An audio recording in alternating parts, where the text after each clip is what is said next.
Hello and welcome to the Change Gang podcast with me, your host, Laura Ordile.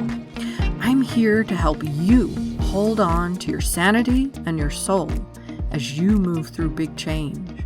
I'm here to guide you from frustration to flow in your life, bridging the practical and the woo, just for you. Let's go. Hey there, happy day. I hope things are moving along in a wonderful direction in your life in this beautiful springtime. And today we are going to talk a little bit about imposter syndrome. Did you even know there was a syndrome like that? I didn't, but I knew what it was. I knew the feeling of it. I knew what was happening. I just didn't know it had a name. Have you ever felt like a fraud, or that somehow you have no idea how you got where you are because you feel kind of like maybe a baby giraffe just gaining their feet? Or maybe you just think that you need one more certification or degree before you can really do the thing that you want to do so that you'll be the expert that you want to be. Expert is quote unquote there. Yeah, you probably have, right? Pretty much everyone does. They might not admit it, but everyone has these thoughts at some point in their life about so many things. You, my friend, are not alone. I remember the first time I heard the phrase imposter syndrome. I was talking to a friend who was helping me move forward in my professional career in intuitive work. I was doing readings for the first time for other people, and yes, getting paid. Oh my goodness. So, who was I to be doing this? There are so many people better than me at this. Why should anyone want to do a reading with me? That's what I was thinking. What if I got it wrong? Holy cannolis. It was scary. And I was talking to her about all these feelings, all these thoughts, and I was saying all of the things to her, how I felt so unready, unworthy, whatever. And she laughed a little and said, "Yeah, Laura, that's so normal. It's just a bit of imposter syndrome." Syndrome? I had a syndrome? What? Yeah, that's where my brain went. But at the same time, it was a relief. There's a name for this panic, for this overwhelm. Whew, good deal.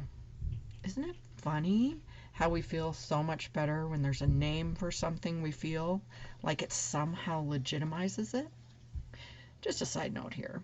Whatever you feel is a real feeling, and it doesn't need a name for it to be okay or normal. Again, quote unquote. So there it was. I had imposter syndrome. That thought of somehow not being good enough, being a fraud, being not ready to be doing what I was doing. Here are a few things about this syndrome to know. It's defined, interestingly, as a collection of feelings of inadequacy that persists in the face of information to the contrary. To the contrary. Did you hear that part? It causes anxiety, self-doubt, undervaluing of services, and you often attribute your success to a fluke or just getting lucky that you got it right. It comes from a variety of places and sprouts up when we're taking a risk, usually, learning something new or doing something outside our comfort zone, because it comes from fear. It's that subconscious part of ourselves that is once again trying to protect us. We've talked about that. Hopefully you've heard me talk about that. But it's there. Can you remember as a kid when you got the wrong answer? And the other kids laughed at you, or you were somehow shamed for not having the right one? It made you scared to jump in again, right? And likely there was a time when you heard, "Who do you think you are?" When you were starting your stuff or doing something new, maybe even really just feeling successful at something. And that, my friend, came from someone else's lack, not yours, just so you know. It came from jealousy and fear and all the yucky stuff that others feel and throw out at someone else because it's easier than accepting it in themselves. And just a note here, if you were once the one to say those things, it's okay. You're not now, right? Because you're here listening to this, learning, doing something better. If you're still thinking these things or saying them, then maybe it is time to do some of your own work. Because honestly, you're just as good as everyone else, so there's no need to throw anything anywhere. It's just time for a little love for yourself. We've all experienced all that stuff from childhood. I'm pretty sure just about everyone has. And in being an adult, bringing that with us, it can still be hard and scary. And it doesn't feel good when we get smacked down or told we're not good enough, or at least shouldn't think we are, right? So our brains take that to heart, so to speak, and step in quickly to convince us that we really shouldn't move forward. We should not. We need to stay where we are, where we're safe.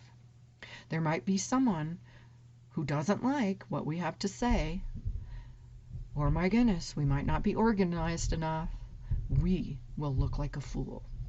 And there are so many more people out there that already know what it is that you want to do, right?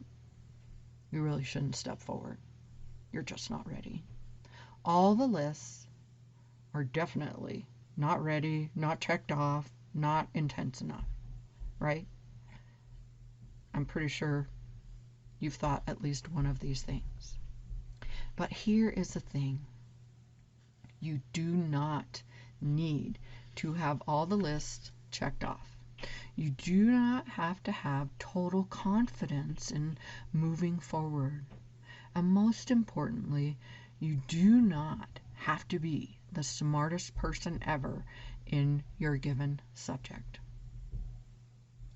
A mentor of mine, teacher, that I listen to, that I have done some stuff with, said something I really like, and I've heard it elsewhere as well. And that is this. You only have to know more than the average person in a room to be the expert. Did you hear that? I'll say it again. You only have to know more than the average person in the room to be the expert. That means if you're in a room full of people, there is something that you know more about than someone else in the room. Can you grasp that? You don't have to know more than everyone else, even in the room or on the internet or anywhere. Right? Just more than someone else. And I'll bet you do. I'll bet there's probably more than one thing that you know more about than someone else. Think about it. Is there anything that when you're talking to a friend and it comes up, you can speak confidently to them, sharing knowledgeably about that particular subject? I'm going to be wild and say yes, absolutely there is. So if you look at what you want to put out into the world through that lens, do you think you could do it? Do you think you're good enough to talk to that one person about that one thing and feel good about what you share? I hope so. Now take that feeling right there with you into whatever you're doing next. Go with it, go through and embrace it.